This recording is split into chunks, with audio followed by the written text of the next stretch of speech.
So firstly, we want to thank you on behalf of Postway and Brand Marketing for coming out today. This event has been in the planning for some time, and it's something that we found to be an important addition to what we're doing here in the local community in South Florida. We know that in other parts of the country, like New York and LA, these types of events happen more regularly, but we're trying to spurn a little bit more of a community in terms of e-commerce here in our region to make sure that the newest technologies are available to businesses of all different sizes and shapes, and that we're taking advantage of the resources that we have. We'd like to thank as well all of the different sponsors that were able to attend today that helped make this possible. And so you're going to be getting to hear from several of them, and we absolutely recommend going around. We'll have different breaks between the speakers, and you'll get to go and visit the different tables and meet with some of these different sponsors, some of these different technology providers. And they're of all different walks and shapes. And so we'll continue to dive into those. We do have an entire lineup of speakers for today. And so we're going to be hitting on numerous topics. So I'm just your warm-up act. So just to give you a quick background, my name is Robert. I'm the VP of Operations at Rand Internet Marketing. I oversee our e-commerce accounts as our Chief E-commerce Strategist. So I live and breathe e-commerce. That's really my role, is to make sure that we're identifying solutions for clients and of all different types, and that we're bringing those to fruition. So I've been doing this for about 8 years now, and part of what I love about it is that there's always something new, and I'm actually hoping that as we get through today's presentations, one of our partners may surprise me with something. So quick background on Rand Marketing. We are an agency. We're an internet marketing firm. We have an in-house staff that I'll talk a little bit more about, and we handle all of the web design and development, all the initial branding, logo design, and graphic design, all of the search engine marketing, and social media marketing, and email marketing, and so on and so on. So for clients that come to us, our job is to help them to take things from the idea stage and to take it to return on investment. We're not just the design guys and gals, and we're also not just the marketing folks. So we bring it full circle. We are, though, an a la carte agency, so we get clients that come to us with very specific needs, that they have in-house staff that do certain things. They just need us to work with them and to bring some extra flavor to the table, whether as consultants or whether as vendors actually doing work hands-on. And as such, as an agency for about 9 years now, officially, we've won numerous awards. We have an A+ with the Better Business Bureau. We're partners with all sorts of different kinds of agencies, and so for us, actually, over the last year, we've been named one of the top 10 web design firms in the South Florida region. We've been on that top 25 list for a few years now. We've also been named one of the top 25 fastest growing tech companies in the South Florida region. So we're very excited by it. The growth continues, and so with that, we continue to find new ways to help our clients and to innovate, and that's what today's about. So our agency is actually just a few minutes away. We're about 5 minutes from here. It's an all in-house staff. So all of the design, all the coding, all of the marketing professionals, that everything is happening under one roof. When you work with us, you have an account manager, a project manager. You call in Monday to Friday, we pick up our phones, and we're very proud of it. We're proud to support the local community. And we're proud of the team that we've built up. I wouldn't be standing here today if it wasn't for all those people that are back at the office right now and that are around the room today, helping to really make us the agency, make us the company that we are, and to really support our customers and bring innovation to the market. So just to give you an idea, we have through the years, and this is not a full list of our partners and what have you, but we've built a lot of relationships on market. Some of them are partners, some of them are more loose affiliations, but what we find is important is that in today's technology world, we can't solve every problem under one roof. In order to build the right ecosystem, in order to support our customers properly, we need to help them to identify the right vendors. We need to help them to find the right solutions to get to the end goals that they're trying to achieve. So we work with all kinds of different companies, and that means that for us, while we're very excited to be hosting this first eCommerce Expo, and we hope that the partners that are here with us today will be back the next time around, that we see this as a first, and we've got a lot more to bring. And so we really want to continue to bring those voices here to our region, to our community, and to continue to speak to that. So diving a little bit into e-commerce, I know that we've got an interesting audience today. Some people already have their own e-commerce websites that they're managing or that they own.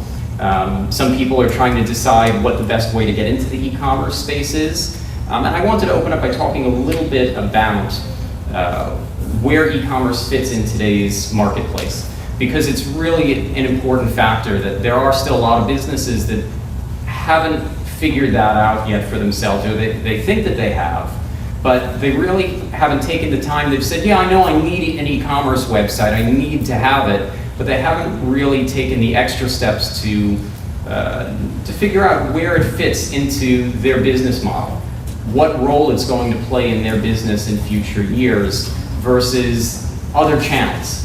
Where will they be selling? Where will they be selling more? To which customers? How will it be different?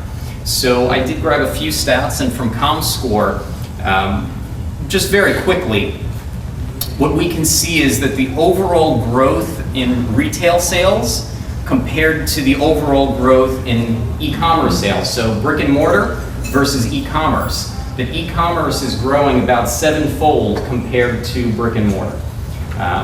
It'll differ from industry to industry, but it's staggering that consumers are choosing to go online and order.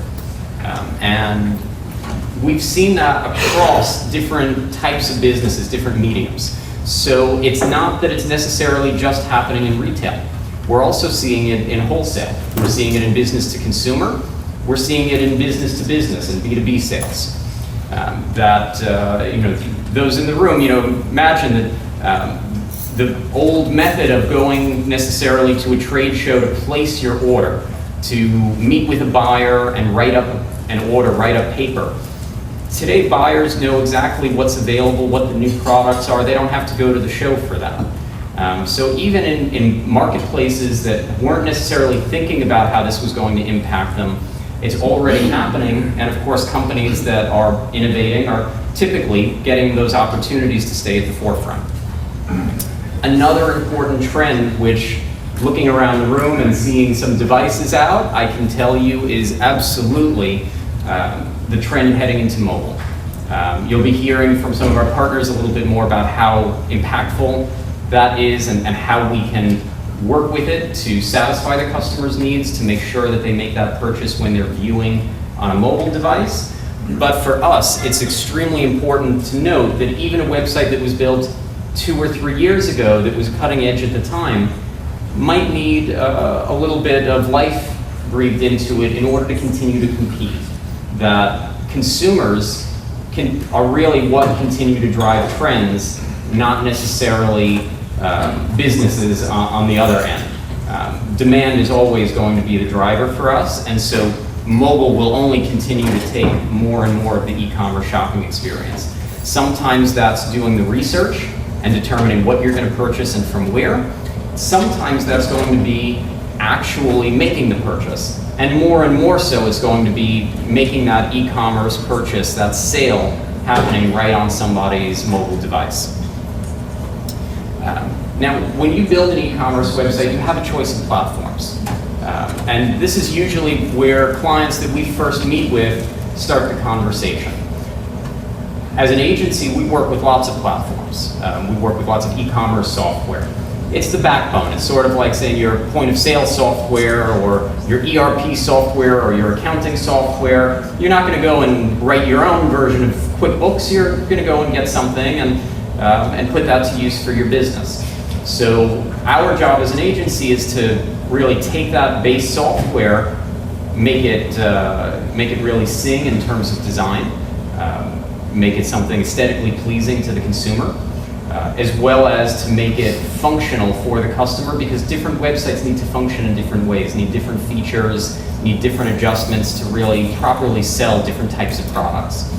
It's also important on a marketing landscape that if we build a beautiful website and it's very functional but nobody gets to go to it, nobody finds it, it's not going to generate the revenue that we're looking for.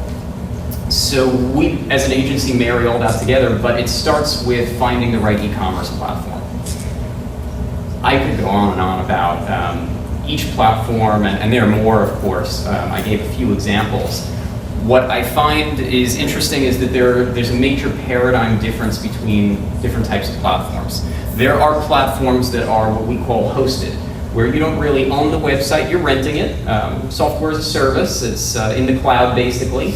And so you're renting your website, you have limited control over the features and functionalities, you have limited access to the coding of the website to have professionals like our team make changes. There are cases where it's a great starting point. Somebody that's trying to start a home business and is more tech savvy and wants to be able to do more on their own and so on might go to a hosted platform to start to test out the business. Someone that's on a more established trajectory, has an existing business, has an existing clientele, or even someone that that's already in the e-commerce space and already is in a growth pattern and is looking to be able to continue to leverage that and grow, they're probably going to want to go toward something that's not hosted, something that they can have access to the source code and they can have a team like ours adjust and configure and manipulate and continue to improve, something that can grow with them. So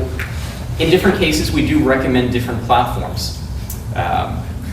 By far, our most common platform that we recommend is called Magento. Magento has been around for many years. It was bought by the eBay team and is married into that eBay and PayPal family of businesses. So it's very well funded, it's very well established. It is open source, meaning that if we need to customize, we can customize. And that can be big customization, that can be little customization. But because it's open source, there are developers all around the world that have created plugins for Magento, basically add-ons. So think about cell phone apps. So it's almost like having an Android cell phone that different developers can write an app for it. And those plug into Magento and allow you to continue to innovate and grow and make adjustments so that as the market's changing and as some new feature comes out, you don't necessarily have to hire programmers to really build all that the way that maybe Amazon did when that feature was first innovated. Someone else has created it for you and you can just buy it out of the box. There are, as well, there's two major versions of Magento today. There's a community version which is free software. Think of it like Mozilla Firefox as a web browser. There is no charge for the base software. And that's what we find the average client that's building their first e-commerce website going to. When it comes to the next step, Magento does have a paid version called Enterprise, and it does give a little bit of access to their team as well as ours. It also includes some extra features that you would need plugins or you would need customization in order to have in the community version and the free version. So it's a little bit more of a launch pad. It can handle bigger data sets, bigger databases a little bit more elegantly, and has some other benefits. So we work with clients to identify, to assess what the best platform is going to be, and we're always happy to do that. But we've got clients on Magento using it in lots of different ways, using it B2B and B2C, wholesale and retail, using it as a catalog only where you can't make a purchase, it's just to see what's available, or making it where it's for a quote request. So you can't necessarily make a purchase, but you can fill a cart with different items that you'd like to find out more about and have somebody reach out to you. And we found technology like that to be innovative in lots of different situations. For instance, even in healthcare, where maybe insurance is going to pay for those diabetic supplies, we don't know. We want to find out what it is that you're trying to purchase, and we'll follow up with you by phone afterward and figure out what the actual cost would be for you.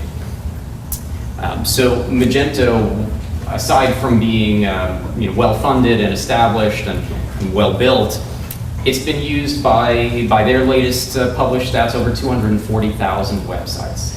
So it is a behemoth in the industry, and with that comes certain benefits.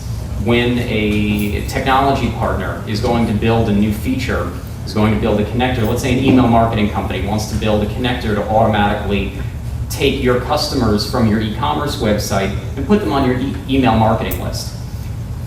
They're going to go to Magento first before they go to a smaller platform, because that's where the customers are. That's where the potential is for them. So being a bigger player in the market definitely has its advantages and brings new innovation often faster. For us, we've been building on these different e-commerce platforms for many years, especially Magento. And as a result, our team has continued to try to find ways to improve that experience for our customers. And so we've been developing our own launch pad for Magento. Right now, we've got a code name for it. We're calling it Rainbow, and we're having a little bit of fun with it. We'll see when we release it exactly what branding we stick with, but our developers have enjoyed that. And so the goal is to create a building block to go on top of the Magento software that'll have some of the features and customizations that we find so many of our customers to want, so that we don't have to reinvest that time on the clock for every customer that comes to us to get some of those initial tasks completed. And that means that we can launch faster. It also means that we can continue to try to keep those launch costs down for our customers. So we're continuing to innovate with that. We're also working with hosting partners in order to make sure that the hosting platform, and we're doing some great work with Hostway to make sure that our base copy of Magento is available with Hostway, and that everything is going to load optimally. So just like your PCs at home and in your offices, there are things that can be done to optimize the loading of those devices, to get, just think about Windows starting up faster. So there are things that we're able to do with Hostway as a partner, and they'll talk a little bit more about how some of those things come together in order to make sure that we're bringing the best opportunities to our customers so that the website operates efficiently and effectively in a way that the Magento software loves. So really, once we know what we're building and how we're building it, some of the questions come into the long term of how are we going to continue to support this website? As a business, what's it going to take to be successful? And the best way that I can bring that to the table is by talking about a brick and mortar store and comparing it. So if you're opening a physical store, there are things that you know that you need. You need some level of staff attending to that store, some level of management making decisions. Just like deciding on some of the partners in this room, if you want to integrate them into the website and if you want to leverage those tools to your advantage. You really have to figure out in terms of branding where you want to be and who you're competing with. So in a lot of cases, I'll compare these to restaurants. There are restaurants that I'm sure everyone in this room has walked into a restaurant and walked out deciding that they'll find another. And there are important factors when you look at a website today, and those factors change. It's very much fashion driven. That the technology that people were expecting 2 years ago to see is different than the 2015 model. And so we absolutely want to look at that and determine who are we trying to speak to, and who's that audience? What's it going to take to make them comfortable based on their demographics, the male or female, age ranges, different things that are going to affect the industry that you're speaking to and that you want to be representative of. We're going to look at all kinds of different things that relate to how we're going to be successful in the long run, how we're going to build up traffic to the website. So put a billboard in the middle of the desert, it might be very pretty, might have a great message, but if nobody sees it, it's not very effective. And we find the same with any website, e-commerce or otherwise, that really we want a strategy for how we're going to drive people to it, how are we going to fill the store. So just like any other brand opening that you might see, that we want to build up a clientele, and we want to drive people to it. So we're also looking at what's going to make you competitive in your market space. Even if it's pretty, even if it's functional, even if people that get to the website like what they see, there can be things that affect their purchasing decisions, that affect your, what we call conversion rates, the rate of visitors into shoppers. And it's the same thing that you'll see in real stores. You go to a supermarket and they put the impulse buys in the front, and they put the milk in the back, so you have to walk around the entire store to get to it. And they know exactly what they're doing. And with different websites, we want to take advantage of using different resources to make that successful. So we want to make sure that the website is properly loading in different types of devices, smartphones and tablets.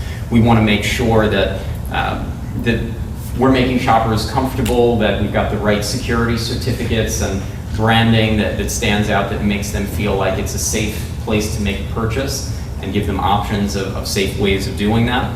We want to make sure that we keep up with the customer, and whether that's by sending them occasional emails to remind them or let them know of sales and specials, or even if we're going to take the time to talk about loyalty and give them points for making a purchase, so that next time they're going to shop, just like with airlines and credit cards and things, that you're helping to determine which store they're going to make that purchase from, because you've given them a reason to come back to you and not someone else. So we're always looking to really bring different things together. And so for websites that are already launched, we regularly go through conversion rate optimization audits. What is your site doing right now? And what can we do to get more people that are visiting the website to actually stop and make a purchase? So the other major factor that we look at is the long-term strategy for automation. If you have a brick and mortar store, you probably have point of sale software that you're using to manage your inventory. If you have a warehouse or warehouse system, you probably have ERP software that's doing similar things. And those can bleed over into each other. You may also, if you already have a business, have accounting software that's managing your invoices. And so there's lots of ways that these softwares interact. There's also other marketplaces where you might be selling online other than your e-commerce website. You might be selling on Amazon or eBay or other sales channels. So when we look at your overall website presence, we're also trying to look at what's it going to take for you to manage this as part of your sales channel, as one of your storefronts. How is this going to fit into your business's ecosystem? What impact is it going to have on your staff? What impact is it going to have on your bottom line?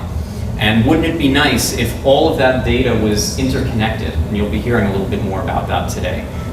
So that all of your different systems knew what you had in inventory. And you could pick, pack, and ship your orders out of one system, not log into 3 to see what the orders are and manage them all separately. We love to take that together.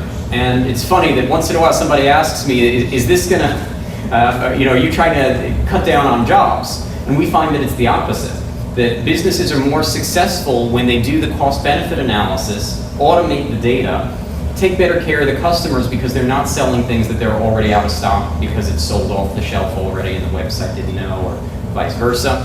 And by taking better care of the customers, and by automating it so that your staff and yourselves don't have to invest that time, you're giving yourself a chance to utilize your time and your staff's time more effectively.